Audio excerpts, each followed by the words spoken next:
Good morning students. असी chapter start किया सीगा फाइनैशियल स्टेटमेंट्स। अज असी लर्न करांगे कि फाइनैशियल स्टेटमेंट्स दे विच बैलेंस शीट का की फॉर्म हुंदा आ, कंपनी दी बैलेंस शीट किस तरह नाल प्रिपेयर की जाती आ, किहड़े-किहड़े कंटेंट्स हुंदे आ ते किहड़े-किहड़े ऑर्डर दे विच उन्हां नूं मैंशन किया जांदा आ। सो ये जिहड़ी तुहाडी कंपनी दी बैलेंस शीट आ, इसनूं हॉरिजेंटल फॉर्मेट दे विच जिहड़ा आ प्रिपेयर किया जांदा आ। सोल ट्रेडर और पार्टनरशिप दी बैलेंस शीट नूं असीं वर्टिकल फॉर्मेट च प्रिपेयर कर सकते हैं, बट कंपनी दी बैलेंस शीट नूं हॉरिजेंटल फॉर्मेट च प्रिपेयर किया जांदा आ।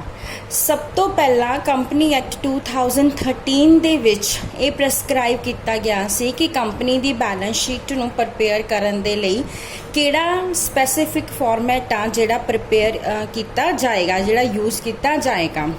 सो इस फॉर्मेट नूं जिहड़ा हैगा शेड्यूल 3 दे विच मैंशन किया गया आ, शेड्यूल 3 दे पार्ट 1 दे विच। सो जदों भी कंपनी दी बैलेंस शीट प्रिपेयर करनी आ, सब तो पहला असी मैंशन करना आ name of the company and then mention करना आ डेट, भी किस डेट नूं असी वो बैलेंस शीट प्रिपेयर कर रहे हैं।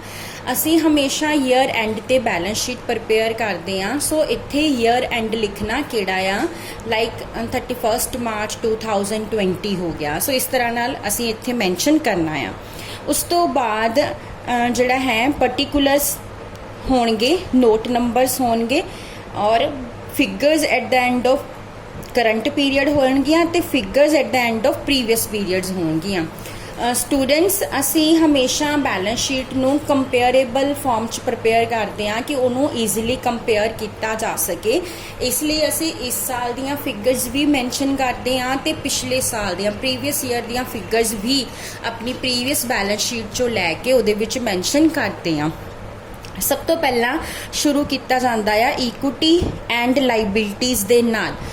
जिस तरह असी बैलेंस शीट बनाने आ, बैलेंस शीट नूं मेन 2 पार्ट्स दे विच डिवाइड किया जाता है, equity and liability first part आ ते सैकेंड पार्ट आ साडा एसेट्स। इन्हां दोनों पार्ट्स का जिहड़ा टोटल हुंदा आ वो हमेशा ही सेम होना चाहिए आ।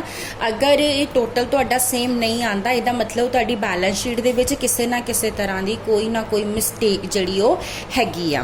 सो सब तो पहला जिहड़ा पार्ट आ वो हैगा equity and liabilities. Equity and liabilities नूं असीं शुरू करते हैं शेयर होल्डर फंड्स दे नाल। स्टूडेंट्स शेयर होल्डर्स कौन हुंदे आ? जिहड़े कंपनी दे ओनर्स हुंदे आ और जिन्हां ने कंपनी दे विच कैपिटल लगाई आ, मनी इन्वेस्ट की आ, उन्होंने असी शेयर होल्डर्स कहने आ। सो सब तो पहला असी मैंशन करनी आ शेयर कैपिटल। शेयर कैपिटल दे विच असी नोट प्रिपेयर कर लेना, जिहदे विच असी मैंशन करांगे कि जिहड़ी साडी शेयर कैपिटल आ ਉਹ किन्ने शेयर्स ने, एक शेयर का की रेट आ। जिस तरह मान लो कि अगर तुहाडे 1 लाख इक्विटी शेयर्स ने तो असी उस नोट दे विच डिटेल च मैंशन करांगे 1 lakh equity shares of ₹100 each.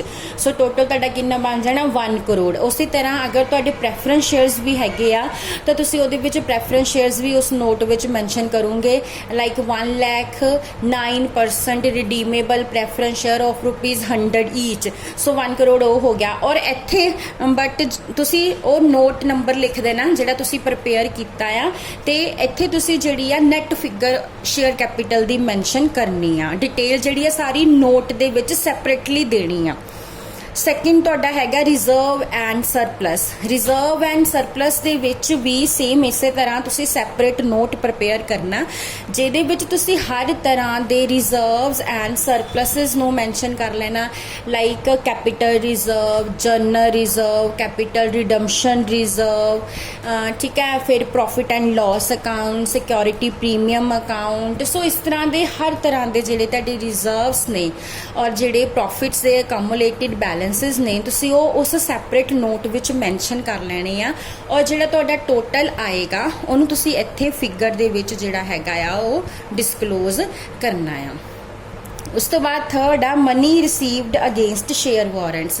अगर कंपनी ने शेयर्स इशू नहीं किए हुए बट शेयर वारंट्स इशू किए आ तो उहदे अगेंस्ट कंपनी नूं किन्नी मनी आई हुई आ वो भी तुसी इत्थे डिटेल दे विच देनी आ।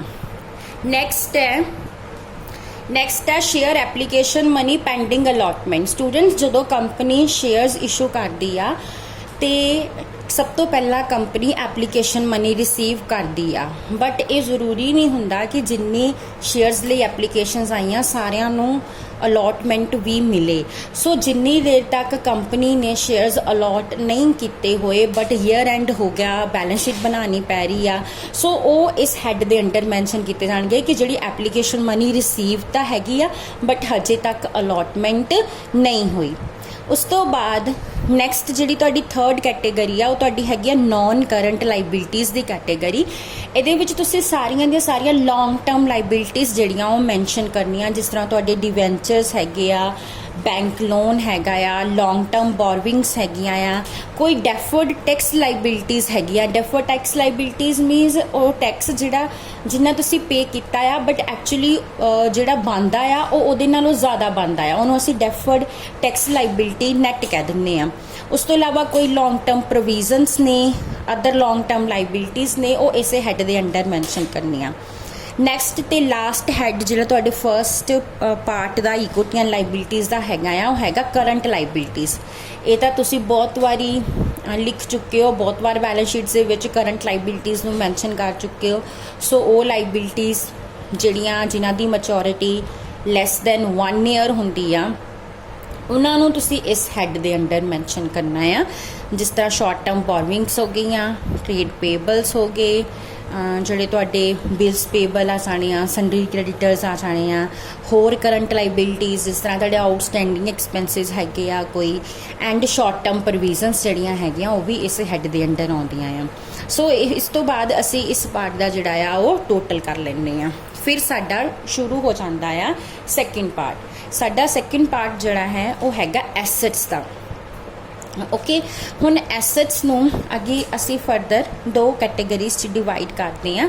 ਸਭ ਤੋਂ ਪਹਿਲਾਂ ਨੌਨ ਕਰੰਟ ਐਸੈਟਸ ਨੇ ਐਂਡ ਸੈਕਿੰਡ ਵਨ ਹੈਗੇ ਤੁਹਾਡੀ ਕਰੰਟ ਐਸੈਟਸ।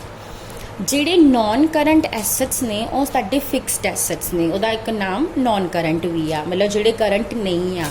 ਸੋ ਇਹ ਕਿਹੜੇ ਐਸੈਟਸ ਹੁੰਦੇ ਆ ਜਿਨ੍ਹਾਂ ਦੀ ਲਾਈਫ ਮੋਰ ਦੈਨ 1 ਈਅਰ ਹੁੰਦੀ, ਜਿਹਨਾਂ ਨੂੰ ਤੁਸੀਂ 1 ਈਅਰ ਤੋਂ ਜ਼ਿਆਦਾ ਯੂਜ਼ ਕਰਨਾ ਆ, ਉਹਨਾਂ ਨੂੰ ਅਸੀਂ ਨੌਨ ਕਰੰਟ ਐਸੈਟਸ ਦੇ ਹੈੱਡ ਦੇ ਅੰਡਰ ਜਿਹੜਾ ਆ ਮੈਂਸ਼ਨ ਕਰਦੇ ਆ। ਸੋ ਇਹਦੇ ਵਿੱਚ ਤੁਹਾਡੇ ਸਭ ਤੋਂ ਪਹਿਲਾਂ ਫਿਕਸਡ ਐਸੈਟਸ ਆ ਜਾਣੇ ਆ। ਫਿਕਸ ਐਸੈਟਸ ਦੇ under first of all tangible assets ਆਣੇ ਆ। ਟੈਂਜੀਬਲ ਐਸੈਟਸ ਕਿਹੜੇ ਨੇ? ਜਿਨ੍ਹਾਂ ਨੂੰ ਤੁਸੀਂ ਦੇਖ ਸਕਦੇ ਹੋ, ਜਿਨ੍ਹਾਂ ਨੂੰ ਤੁਸੀਂ ਟੱਚ ਕਰ ਸਕਦੇ ਹੋ, ਜਿਸ ਤਰ੍ਹਾਂ ਤੁਹਾਡੀ land, building, plant and machinery, furniture, motor vehicles, ਇਹ ਸਾਰੇ ਤੁਹਾਡੇ ਟੈਂਜੀਬਲ ਐਸੈਟਸ ਨੇ। ਉਸ ਤੋਂ ਬਾਅਦ ਸੈਕਿੰਡ ਵਨ ਹੈਗਾ ਇਨਟੈਂਜੀਬਲ ਐਸੈਟਸ। ਇਨਟੈਂਜੀਬਲ ਐਸੈਟਸ ਕਿਹੜੇ ਨੇ? ਜਿਹੜੇ ਤੁਸੀਂ ਦੇਖ ਨਹੀਂ ਸਕਦੇ, ਲਾਈਕ ਗੁੱਡਵਿਲ, ਪੇਟੈਂਟਸ, ਟ੍ਰੇਡਮਾਰਕਸ, ਉਹ ਸਾਰੇ ਇਸ ਹੈੱਡ ਦੇ ਅੰਡਰ ਆ ਜਾਣੇ ਆ। ਉਸ ਤੋਂ ਬਾਅਦ ਥਰਡ ਹੈ ਕੈਪੀਟਲ ਵਰਕ ਇਨ ਪ੍ਰੋਗਰੈਸ। ਮਤਲਬ ਤੁਹਾਡਾ ਕੋਈ ਕੰਮ ਆ ਜਿਹੜਾ ਚੱਲ ਰਿਹਾ ਆ ਬਟ ਕੰਪਲੀਟ ਨਹੀਂ ਆ, ਤੁਸੀਂ ਕੋਈ ਪਲਾਂਟ ਲਗਾ ਰਹੇ ਹੋ, ਪਲਾਂਟ ਹਜੇ ਇਨ ਪ੍ਰੋਸੈਸ ਆ, ਕੰਪਲੀਟ ਨਹੀਂ ਹੋਇਆ, ਤਾਂ ਉਹ ਇਸ ਹੈੱਡ ਦੇ ਅੰਡਰ ਆ ਜਾਣਾ। ਇਸੇ ਤਰ੍ਹਾਂ ਇੰਟੈਂਜੀਬਲ ਐਸੈਟਸ ਅੰਡਰ ਡਿਵੈਲਪਮੈਂਟ, ਲਾਈਕ ਤੁਸੀਂ ਕੋਈ ਕਾਪੀਰਾਈਟਸ ਲਈ ਅਪਲਾਈ ਕੀਤਾ ਹੋਇਆ ਬਟ ਹਜੇ ਤੱਕ ਤੁਹਾਨੂੰ ਮਿਲੇ ਨਹੀਂ ਹੈਗੇ, ਉਹ ਤੁਸੀਂ ਇਸ ਹੈੱਡ ਦੇ ਅੰਡਰ ਮੈਂਸ਼ਨ ਕਰਨੇ ਆ। ਸੋ ਇਹ ਤੁਹਾਡੇ ਸਾਰੀਆਂ ਹੀ ਫਿਕਸ ਐਸੈਟਸ ਦੀਆਂ ਅੱਗੇ ਫਰਦਰ ਕੈਟੇਗਰੀਜ਼ ਨੇ। ਉਸ ਤੋਂ ਬਾਅਦ ਤੁਹਾਡੇ ਆ ਜਾਂਦੇ ਆ ਨੌਨ ਕਰੰਟ ਇਨਵੈਸਟਮੈਂਟਸ, ਮੀਨਸ ਤੁਹਾਡੀਆਂ ਲੌਂਗ ਟਰਮ ਇਨਵੈਸਟਮੈਂਟਸ, ਤੁਸੀਂ ਕਿਸੇ ਵੀ ਕੰਪਨੀ ਦੇ ਸ਼ੇਅਰਸ ਖਰੀਦੇ ਹੋਏ ਆ ਕਿਸੇ ਹੋਰ ਕੰਪਨੀ ਦੇ, ਤੇ ਉਹ ਇਸ ਹੈੱਡ ਦੇ ਅੰਡਰ ਆ ਜਾਣੇ। ਉਸ ਤੋਂ ਬਾਅਦ ਤੁਹਾਡੇ ਆ ਜਾਂਦੇ ਆ ਡੈਫਰਡ ਟੈਕਸ ਐਸੈਟਸ। ਜਿੱਦਾਂ ਤੁਹਾਡੀਆਂ ਡੈਫਰਡ ਟੈਕਸ ਲਾਇਬਿਲਟੀਜ਼ ਸੀਗੀਆਂ, ਲਾਇਬਿਲਟੀਜ਼ ਕੀ ਸੀ ਕਿ ਜੋ ਤੁਸੀਂ ਪੇਮੈਂਟ ਕੀਤੀ ਆ tax the but actual tax ਉਹਦੇ ਨਾਲੋਂ ਜ਼ਿਆਦਾ ਆ, ਹਜੇ ਤੁਸੀਂ ਪੇ ਕਰਨਾ ਹੋਰ, ਉਹ ਡੈਫਰਡ ਟੈਕਸ ਲਾਇਬਿਲਟੀ ਸੀ। ਹੁਣ ਡੈਫਰਡ ਟੈਕਸ ਐਸੈਟਸ ਕੀ ਨੇ ਕਿ ਜਿਹੜੀ ਤੁਸੀਂ ਪੇਮੈਂਟ ਕਰ ਚੁੱਕੇ ਹੋ ਆਲਰੇਡੀ ਟੈਕਸ ਦੀ, ਉਹ ਪੇਮੈਂਟ ਜ਼ਿਆਦਾ ਕੀਤੀ ਹੋਈ ਆ ਤੇ ਟੈਕਸ ਬਣਦਾ ਘੱਟ ਆ, ਉਹਨੂੰ ਅਸੀਂ ਡੈਫਰਡ ਟੈਕਸ ਐਸੈਟਸ ਕਹਿ ਦਿੰਦੇ ਹਾਂ। ਸਟੂਡੈਂਟਸ, ਅਸੀਂ ਹਮੇਸ਼ਾ ਨਾ ਟੈਕਸ ਐਡਵਾਂਸ ਦੇ ਵਿੱਚ ਵੀ ਪੇ ਕਰਦੇ ਹਾਂ। ਜਿਸ ਤਰ੍ਹਾਂ ਮੰਨ ਲਓ ਅਗਰ ਇਸ ਸਾਲ ਦਾ ਤੁਹਾਡਾ ਟੈਕਸ ਹੈਗਾ ਆ 2020-21 ਦਾ, ਬਟ ਤੁਸੀਂ ਕਈ ਵੇਲੇ ਕੀ ਕਰਦੇ ਹੋ ਕਿ ਮੰਥਲੀ ਟੈਕਸ ਦੀਆਂ ਪੇਮੈਂਟਸ ਕਰਨੀਆਂ ਸ਼ੁਰੂ ਕਰ ਦਿੰਦੇ ਹੋ ਤਾਂ ਕਿ ਇੱਕੋ ਵਾਰ ਤੁਹਾਡੇ 'ਤੇ ਟੈਕਸ ਦਾ ਬਰਡਨ ਨਾ ਪਵੇ। ਸੋ ਜਦੋਂ ਤੁਸੀਂ ਫਾਈਨਲੀ ਰਿਟਰਨ ਫਾਈਲ ਕਰਦੇ ਹੋ ਤਾਂ ਤੁਸੀਂ ਆਲਰੇਡੀ ਬਹੁਤ ਸਾਰਾ ਟੈਕਸ ਪੇ ਕਰ ਚੁੱਕੇ ਹੁੰਦੇ ਹੋ ਉਸ ਸਾਲ ਦਾ। ਫਿਰ ਤੁਸੀਂ ਇੱਥੇ ਜਿਹੜਾ ਆ ਕੰਪੇਅਰ ਕਰਨਾ ਕਿ ਜੋ ਤੁਹਾਡਾ ਟੈਕਸ ਬਣਿਆ ਔਰ ਜੋ ਤੁਸੀਂ ਪੇ ਕਰ ਚੁੱਕੇ ਹੋ ਉਹ ਕੀ ਆ, ਵਾਧਾ ਘਾਟਾ। ਅਗਰ ਤਾਂ ਜਿਹੜਾ ਬਣਿਆ ਉਹ ਜ਼ਿਆਦਾ ਆ ਤਾਂ ਉਹ ਲਾਇਬਿਲਟੀ ਹੈੱਡ ਦੇ ਅੰਡਰ ਆ ਜਾਣਾ, ਅਗਰ ਜਿਹੜਾ पे किया वो ज़्यादा, तो डैफर्ड टैक्स एसेट्स हैड दे अंडर आ जाना।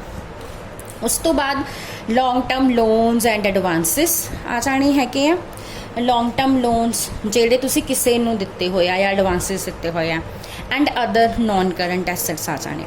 ਉਸ ਤੋਂ ਬਾਅਦ ਸੈਕਿੰਡ ਲਾਸਟ ਕੈਟੇਗਰੀ ਆ ਤੁਹਾਡੀ ਬੈਲੈਂਸ ਸ਼ੀਟ ਦੀ, ਉਹ ਹੈਗੀ ਆ ਕਰੰਟ ਐਸੈਟਸ। ਕਰੰਟ ਐਸੈਟਸ ਦੇ ਵਿੱਚ ਤੁਹਾਡੀਆਂ ਕਰੰਟ ਇਨਵੈਸਟਮੈਂਟਸ ਆ ਜਾਂਦੀਆਂ ਆ, ਜਿਹੜੀਆਂ ਤੁਹਾਡੀਆਂ ਸ਼ਾਰਟ ਟਰਮ ਇਨਵੈਸਟਮੈਂਟਸ ਨੇ ਤੁਸੀਂ ਲੈਸ ਦੈਨ 1 ਈਅਰ ਲਈ ਕੀਤੀਆਂ ਹੋਈਆਂ ਆ। ਇਨਵੈਂਟਰੀਜ਼ ਆ ਜਾਂਦੀਆਂ ਆ, trade receivable, cash and cash equivalents, short term loans and advances and other current assets। ਸੋ ਇਸ ਤਰ੍ਹਾਂ ਇਸ ਫਾਰਮੈਟ ਦੇ ਵਿੱਚ ਜਿਹੜੀ ਆ ਇੱਕ ਕੰਪਨੀ ਦੀ ਬੈਲੈਂਸ ਸ਼ੀਟ ਪ੍ਰਪੇਅਰ ਕੀਤੀ ਜਾਂਦੀ ਆ, ਔਰ ਇਹ ਫਾਰਮੈਟ ਤੁਹਾਨੂੰ ਆਉਣਾ ਚਾਹੀਦਾ ਆ। ਇਹ ਥਿਊਰੀ ਦੇ ਵਿੱਚ ਵੀ ਤੁਹਾਡਾ ਕੁਐਸਚਨ ਜਿਹੜਾ ਆ ਸਕਦਾ ਆ। ਸੋ ਕੰਪਨੀ ਦੀ ਬੈਲੈਂਸ ਸ਼ੀਟ ਨੂੰ ਐਗਜ਼ੈਕਟਲੀ ਇਸੇ ਫਾਰਮੈਟ 'ਚ ਪ੍ਰਪੇਅਰ ਕਰਨਾ, ਔਰ ਜਿਹੜਾ ਆਰਡਰ ਫੋਲੋ ਕੀਤਾ ਜਾ ਰਿਹਾ, ਮਤਲਬ ਜੇ ਜੋ ਚੀਜ਼ ਫਸਟ ਨੰਬਰ 'ਤੇ ਉਹਨੂੰ ਫਸਟ 'ਤੇ ਹੀ ਲਿਖਣਾ, ਜੋ ਸੈਕਿੰਡ 'ਤੇ ਉਹਨੂੰ ਸੈਕਿੰਡ 'ਤੇ ਹੀ ਲਿਖਣਾ। ਜਿੱਦਾਂ ਪਹਿਲਾਂ ਨੋਨ ਕਰੰਟ ਐਸੈਟਸ ਆਣਗੇ ਦੈਨ ਕਰੰਟ ਐਸੈਟਸ ਆਣਗੇ, ਤੁਸੀਂ ਇਹਨਾਂ ਦਾ ਆਰਡਰ ਚੇਂਜ ਨਹੀਂ ਕਰਨਾ। Thank you.